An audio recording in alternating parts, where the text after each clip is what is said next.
Hi everyone, so this bipolar video is all about panic attacks, and loads of people without bipolar who don't have any kind of label have panic attacks. It's something that happens to lots of people, and I thought I would just describe in a bit of detail different kinds of panic attacks I've had, how they feel, how I can maybe help myself from not having one, maybe when I'm in it, what I can do to try and get over it quicker. The first thing I'll mention is when I managed to go back to work after about 6 months of my first episode, and it was a new job for me. It was totally different, new scenario. I wasn't a teacher anymore in a secondary school. I was working in a shop that my mum had opened, and there was kind of a shop manager, then there was me, and there was my mum, who wasn't there very often because she had other businesses. Yeah, we kind of worked through it, but there were times when I just still couldn't cope. I was still healing from having had my episode. So I remember, not that often, but I would have to go home basically because I'd had a panic attack. And for me, if it was a bad one, it might take me 1 day or 2 days to fully recover from the intensity of the panic attack. So for example, my breathing would get really shallow. It was almost like I wasn't breathing at all. Or sometimes I would try and breathe a bit more deeply, but it's like I couldn't. It's like your chest is just really hard and you're not in control of your breath whatsoever. And it's like, how are you even coping on that little amount of oxygen? Then I would become totally paralysed. So it was almost like I couldn't walk, and even just going from standing to trying to sit down was really hard. So I'd put my hand on the chair and I'd very carefully lower myself down.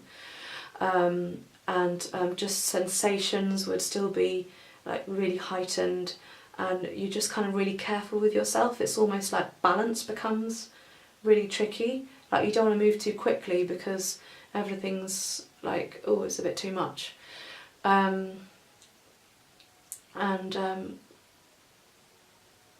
So yeah, I remember trying to walk to a taxi because I didn't want to go home alone in this state sometimes.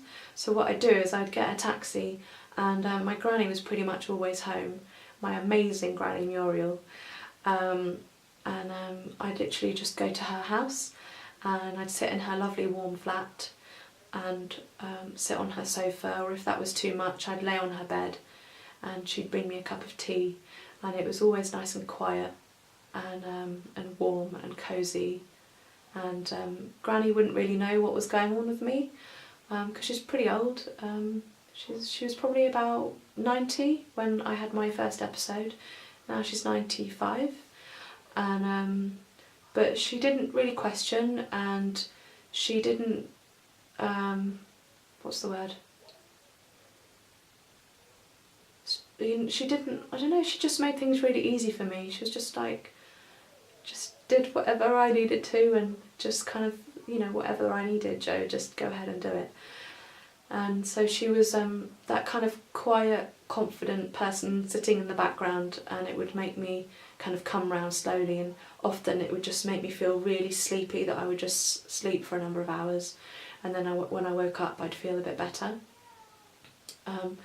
But when I had panic attacks that maybe weren't so intense, then I might take myself off to the bathroom or somewhere quiet where it was just my own space, where it's almost like I could control the space, so I wouldn't have customers walking in or something, I'd try more purposefully with my breathing, and really maybe closing my eyes and breathing in and noticing the sensations, and breathing out and noticing the sensations, maybe a coolness as I breathe in through the nose, a warmth as I breathe out through the nose, or noticing the sensation in the back of my throat, or the rise and fall of my chest, or the lifting and lowering of my abdomen, and sometimes that helped a little bit, and sometimes it didn't do very much. But you just kind of try and do your best, don't you? Because it's just part of the healing process. What else did I want to say about it?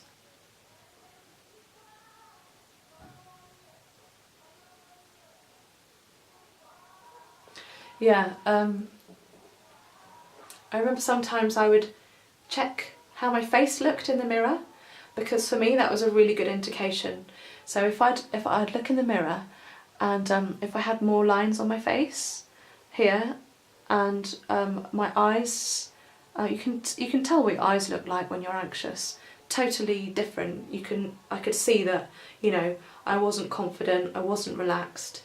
I'm like, okay, but at the same time you don't want to stare at yourself too much and get yourself into a state that, oh, maybe I'm getting a panic attack. You've got to try and, you know, keep calm.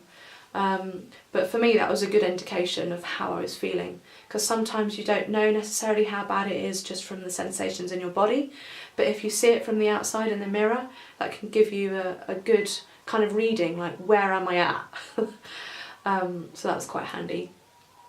I would also do a lot of cycling, and in the winter, for me that would sometimes cause a panic attack, because when you're on lithium, for me anyway, lots of people have said this, that they feel cold more.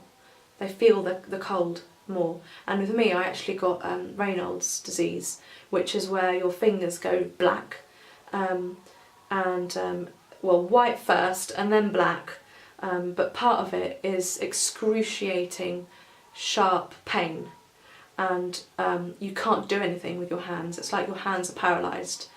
My feet got it the same, but I think my hands got it worse. And just trying to breathe through that pain sometimes was really hard. And if it was raining or really cold, and I'd be trying to, you know, change the thing on my hood, and I couldn't, and I was late to take Heidi to school, and I was cycling up the steep hill, and Robin had the car. It's not like I could take the car, we only had one car, and then the teacher was like, you know, you're late, kind of thing, and I'm like, I just nearly had a panic attack, or I was having a panic attack, you know, give me a break. I've got bipolar, you know. I didn't say any of these things, but you know, it's difficult sometimes when you're trying to heal and you don't want to tell everyone what you've got. So yeah, keeping warm for me was important, because if I got cold, I might get in extreme pain, and then I might have a panic attack. So this was something that was important for me. And actually, I haven't had a panic, ugh, can't speak.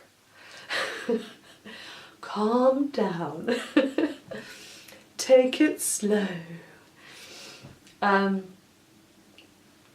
had a panic attack at work about a year and a half ago, in about January time, and that was when I was technician in a secondary school, and someone had to drive me home because I couldn't drive, and I was worried that I was getting high because I wasn't sure about my therapeutic range, and I hadn't had a blood test for a while and all that, so I got myself into a tizzy, but then literally the other day, because last winter in England was really quite mild, so I hadn't had any of that extreme pain from cold, but then here I've moved country, I'm now in France, and it was we had a cold patch, and I'd gone to drop Heidi off at school with not quite the right clothes on, and I was chatting with a mother afterwards for too long, and I got too cold, and I drove back, and I literally had to take myself straight into bed, put all my layers over me and blankets, and put my hat on, and literally put my gloves on and just lie in bed with my hot drink until I was warm enough, and just kind of got over it. But in the car on the way home, I remember going, breathe deeply, it's not that painful. Breathe deeply, and I was literally pushing myself and egging myself on to breathe as deep as I could. Do not have a panic attack, do not have a panic attack, I can do this, can't do this, get home quickly, get warm. So yeah, that was my latest way of getting out of it, and I did. I didn't have a panic attack. It was brilliant, fantastic. Yeah, so I don't know if that was helpful at all in any way, shape or form.